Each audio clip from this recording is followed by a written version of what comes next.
नमस्कार, स्वागत है आपका। आप देख रहे हैं आज तक। आपके साथ हूं मैं नेहा बाथम। पूर्व सांसद पप्पू यादव को पटना में पुलिस ने गिरफ्त में ले लिया है। ये वही पप्पू यादव हैं जो कोरोना में लोगों के मददगार साबित हो रहे हैं, लेकिन लॉकडाउन उल्लंघन के नाम पर पप्पू यादव को आज सुबह पुलिस ने गिरफ्तार कर लिया।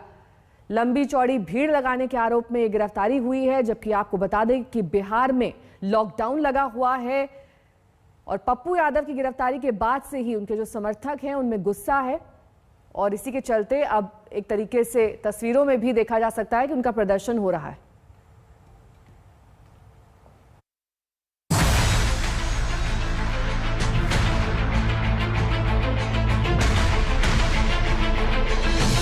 पूछिए ना कि क्या प्रॉब्लम हुई सरकार को। ये वही पप्पू यादव हैं जिन्हें बिहार में कोरोना काल में मददगार माना जाता है, लेकिन आज सुबह सुबह सुशासन की पुलिस ने इनकी पुरानी फाइल खंगाल ली और कई थानों की पुलिस पप्पू यादव के घर जा धमकी। एक नहीं, दो नहीं, कई थाने, कई अफसर और पुलिस की फौज। पप्पू यादव कोरोना काल में लॉकडाउन का उल्लंघन करके मदद के लिए लगातार शहर शहर घूमते रहे हैं। लॉकडाउन का उल्लंघन का ऐसा संगीन आरोप लगा कि पटना पुलिस ने पूर्व सांसद को हाथ से निकलने नहीं दिया। पुलिस को आज लगा कि लॉकडाउन के उल्लंघन पर पूर्व सांसद महोदय को कानून बताना चाहिए। सो सुबह सुबह ही उनकी गाड़ी में बिठाकर गांधी मैदान थाने का रास्ता दिखा दिया। सियासत से अलग पप्पू यादव की पहचान कोरोना काल में मददगार की है और थाने जाते जाते पप्पू गरजे कि सेवा करेंगे, जो करना है कर लो। अब ये ना इनसे पूछिए ना कि क्या प्रॉब्लम हुई सरकार को, क्या किस जोन में आपको ले जाया जा रहा है? हमको क्या पता भैया, ये इनसे ना पूछिएगा। हटे आप लोग बाहर जाने नहीं दे रहे थे। देखिए सर, बाधा मत पहुंचाइए। लेन करने की बात कही गई थी। जो लोगों को बचाएंगे उसका ये प्रतिफल है। आप उसमें क्या।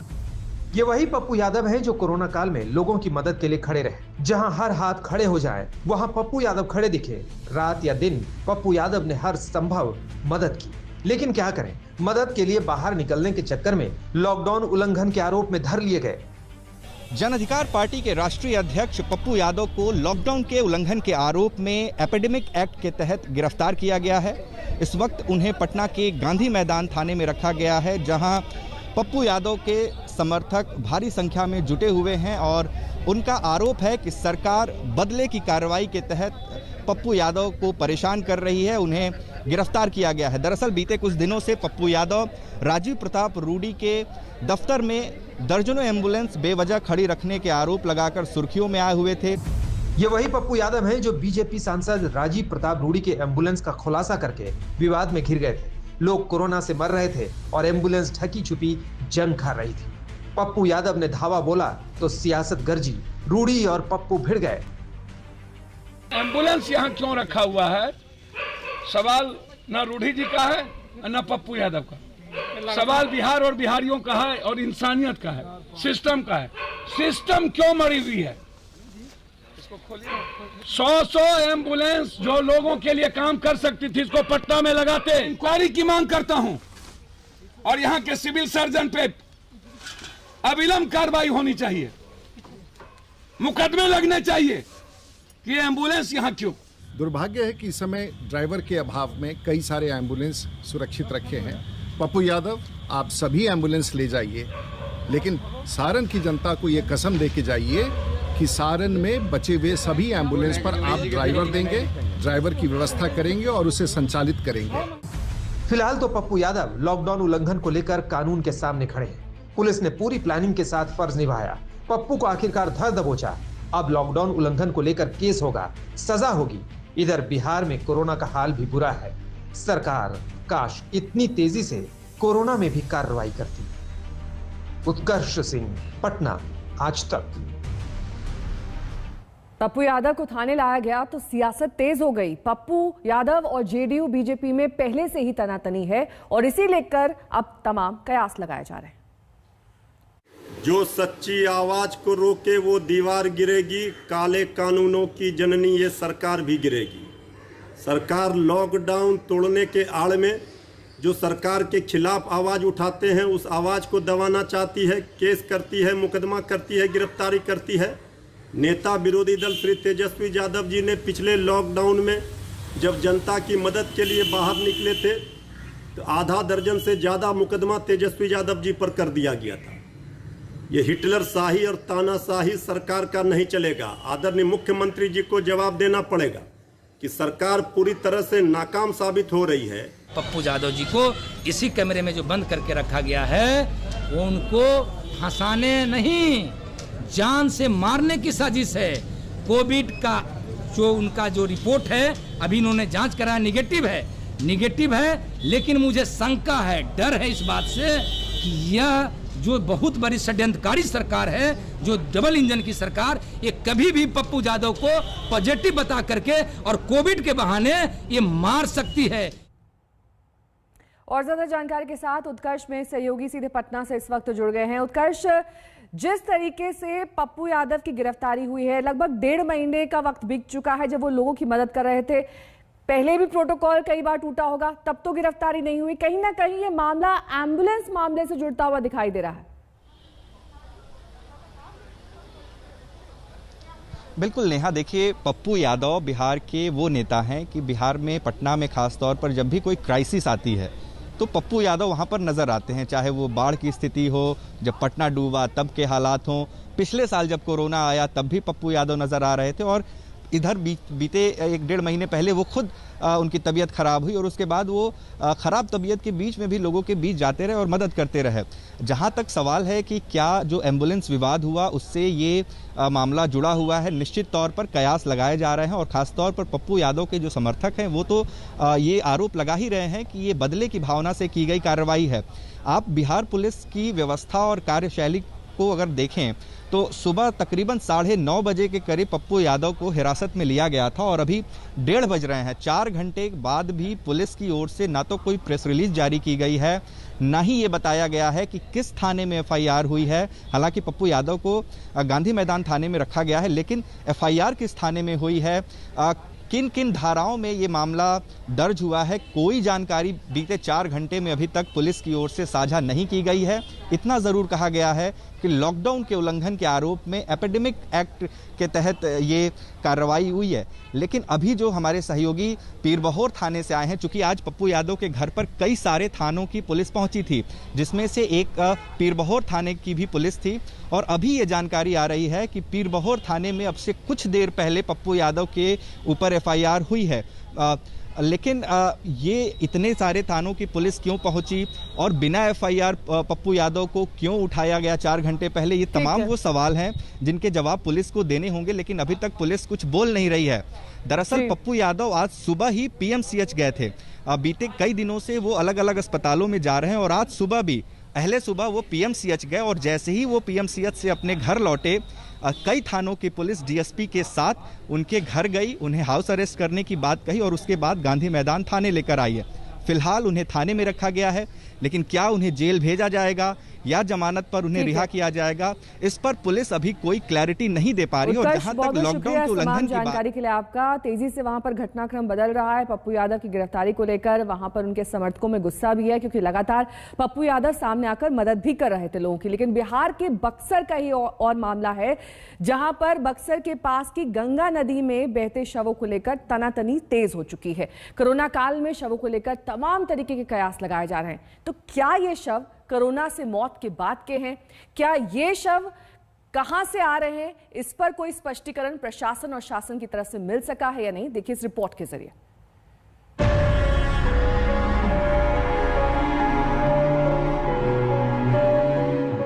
सरकारी पन्नों में कैद कोरोना से मौत के आंकड़ों पर सवाल उठाती तस्वीर गंगा के किनारे से आई है। क्या गंगा में बहती आम लोगों के शवों की बढ़ती गिनती इस बात की तरफ इशारा करती है कि सरकारी फाइलों में मौत के आंकड़े सच्चे नहीं हैं? ये शव किसके हैं, कहां के हैं, कहां से बहकर आए हैं? क्या नदी किनारे फैले ये शव गांवों में फैलती कोरोना की लहर की एक अशुभ सूचना का अंदेशा जताते हैं? क्या शमशान घाटों पर अंतिम क्रिया की लाइनें इतनी लंबी हो चुकी हैं कि लोग अपनों को कोरोना से खोकर उनके शव गंगा में यूं बहा दे रहे हैं? इन सारे सवालों की जड़ में है ये तस्वीरें विचलित कर सकती हैं, लेकिन सच्चाई जानना जरूरी है, क्योंकि बिहार में बक्सर के चौसा पास के करीब गंगा के किनारे घाट पर 1, 2 नहीं बल्कि कई सारे शव बहते नजर आए हैं। और इन्हीं शवों की गिनती और शव किसके हैं, कहां से आ रहे हैं, सब सवालों पर स्थानीय लोग और प्रशासन की जुबान पर अलग अलग बयान है। पहले एसडीओ को सुनते हैं। इधर गंगा जी में दिख रही हैं 10-12 लाशें जो दिख रही हैं, उसका ये पता किया गया कि गंगा जी में ही दूर से प्रवाहित होकर वो लाशें आई हैं और वो हमारे घाट की तरफ वो किनारे पर लग गई हैं, जिसका डिस्पोजल हम लोग अभी करवा रहे हैं। उनको हम लोग दफन करवाएंगे। लेकिन बक्सर में गंगा किनारे बहते मिले इन्हीं शवों पर यहीं के बीडीओ अशोक कुमार, उनके आंकड़े कुछ और कहते हैं। यहाँ पे लाशें बह के आ रही हैं। कहाँ से बह के आ रही हैं? तैरती हुई लाशें कहीं दूर से आ रही हैं। जैसे देखने में ये आ रहा है कि गंगा जी के किनारे हर 200 मीटर 100 मीटर की दूरी पे लाशें लगी हुई हैं, क्योंकि इस श्मशान घाट की ये लाशें नहीं हैं। यहाँ पे करीब 40 से 50 लाशें आके लगी हुई हैं। जब हम इसकी पड़ताल करते हैं तो यहाँ के घाट के किनारे स्थानीय जनता तक पहुँचते हैं और कहानी नए दावों के साथ पलटती नजर आती है। जब से मौजूद हूँ मैं यहाँ पर, कभी 30-35 लाशें आ चुकी। कोई जल प्रवाह कर दिया, कोई जला दिया।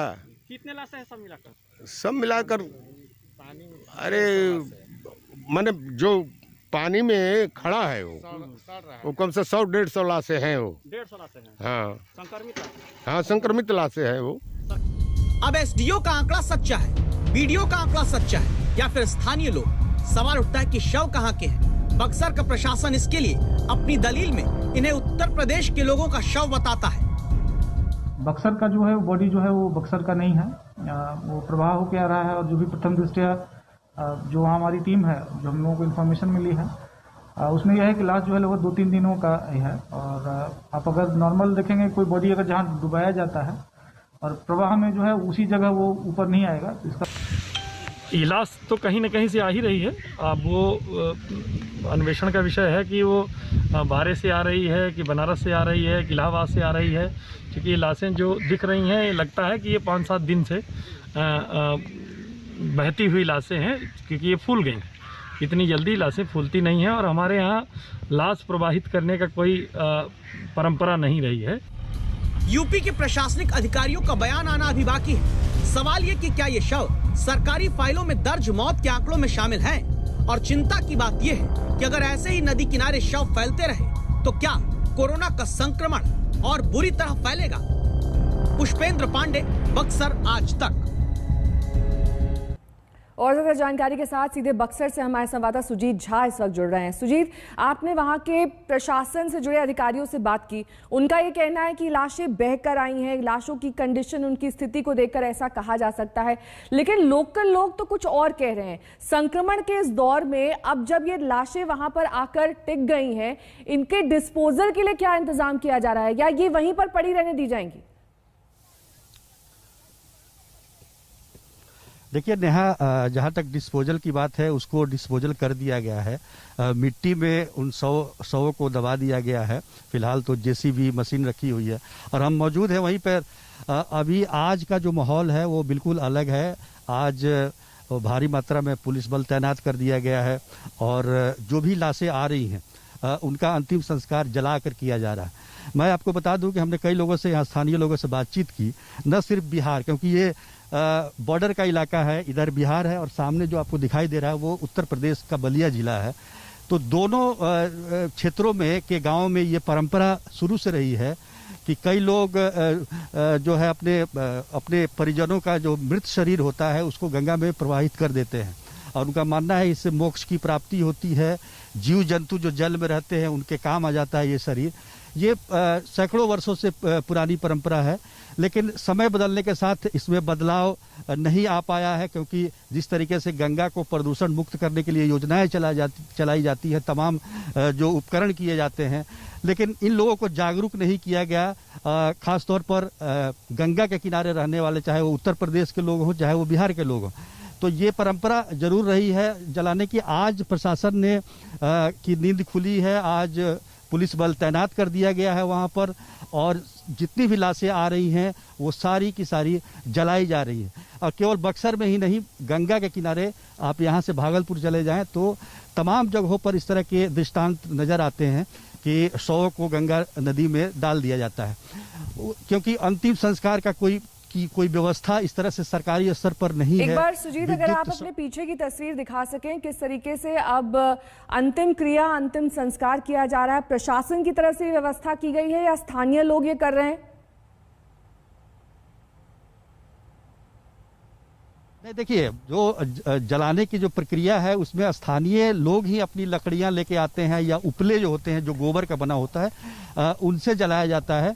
बल्कि प्रशासन ये देखरेख जरूर कर रहा है कि कोई व्यक्ति मृत शरीर को गंगा नदी में प्रवाहित ना करे, इसकी जरूर वो हो रही है। लेकिन आप देख रहे हैं कि जिस तरीके से लोग मर रहे हैं इस संक्रमण काल में, और जितनी भारी संख्या में लोगों का अंतिम संस्कार किया जा रहा है, लकड़ियों की कमी है, लकड़ियों की महंगाई बढ़ गई है, गरीबों के लिए जो अंतिम संस्कार करना भी काफ़ी मुश्किल का काम होता जा रहा है। हालांकि पटना जैसे जगहों पे, जो बड़े शहर हैं, वहाँ पर सरकार ने दावा किया है कि हम निःशुल्क अंतिम संस्कार करवाएंगे। वहाँ विद्युत सौदाह गृह भी हैं, भागलपुर में है, लेकिन बक्सर जैसे जगह पे या जो छोटे मोटे इलाके हैं जहाँ से गंगा गुजरती है, उन जगहों पर इस तरह की कोई व्यवस्था नहीं है। लोगों को खुद लकड़ियाँ लेके आनी है और अपने जो मृत शरीर है जिनके परिजनों के, उनको जलाने की प्रक्रिया करनी होती है। तो कुल मिलाकर देखा जाए तो स्थिति काफ़ी भयावह है, क्योंकि संक्रमण जो है कोरोना का वो गांव में भी फैल चुका है और लोग मर रहे हैं। लोगों को पता नहीं चल पा रहा है कि वो आखिर किस लिए, क्योंकि टेस्ट हुआ नहीं है कि कोरोना है कि किसी और वजह से वो उनकी मृत्यु हो रही है। लेकिन जितना इतना निश्चिंत है कि निश्चित समझिए कि इधर मौतों का सिलसिला काफी बढ़ गया है और लोग काफी संख्या में मर रहे हैं। तो आपने देखा किस तरीके से बक्सर के पास गंगा किनारे शवों के मिलने का राज गहराता जा रहा है। कोरोना काल में आखिर ये शव कहां से बहे चले आ रहे हैं, साथ ही कुछ और गांव वालों की आंखों देखी भी सुनिए।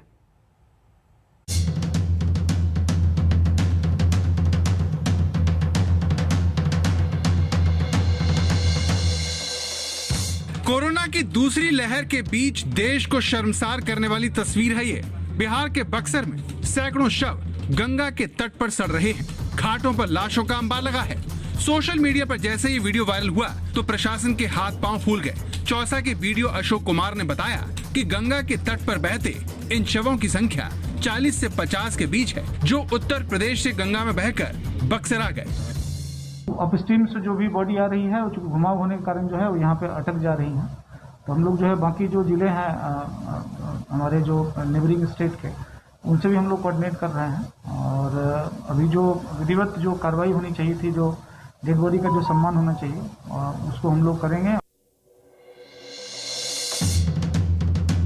प्रशासन भले ही इन शवों को उत्तर प्रदेश का बताए, लेकिन बिहार के हालात भी अच्छे नहीं हैं। कोरोना बक्सर समेत कई जिलों में महामारी का रूप ले चुका है। कोरोना संक्रमण की वजह से चौसा घाट पर रोज 100 से 200 शव अंतिम संस्कार के लिए आ रहे हैं। शमशान घाट में लकड़ियां कम पड़ गई हैं। इस वजह से दावा है कि लोग गंगा में ही शवों को फेंकने को मजबूर हैं। देखने में आ रहा है कि गंगा जी के किनारे हर 200 मीटर 100 मीटर की दूरी पे लाशें लगी हुई हैं, क्योंकि इस श्मशान घाट की ये लाशें नहीं हैं। श्मशान घाट की लाशें रहती तो यहाँ जो लोग जलाने वाले हैं, पूजा करने वाले हैं, वो लोग बता रहे हैं कि इक्का दुक्का ही लाश उसमें प्रवाहित कोई कर दे रहा है। गंगा में बहते ये शव उत्तर प्रदेश से आए हों या फिर बिहार के ही लोगों ने बहाए हों, शवों के ये ढेर हमें बता रहे हैं कि हालात कितने दयनीय हो गए हैं कि लोगों को मरने के बाद अंतिम संस्कार का सम्मान तक नहीं मिल पा रहा। दुर्भाग्य ये है कि ऐसा सिर्फ बक्सर में ही नहीं हो रहा, इसी तरह का दावा पटना में भी किया जा रहा है। बक्सर में अगर गंगा के तटों पर शवों का ढेर है, तो बेगूसराय में कोरोना से मौत के बाद अपनों ने भी साथ छोड़ दिया है। गांव समाज ने दूरी बना ली है। इसी के साथ यहाँ रुकना होगा। एक छोटी सी ब्रेक के लिए फौरन होंगे हाजिर कुछ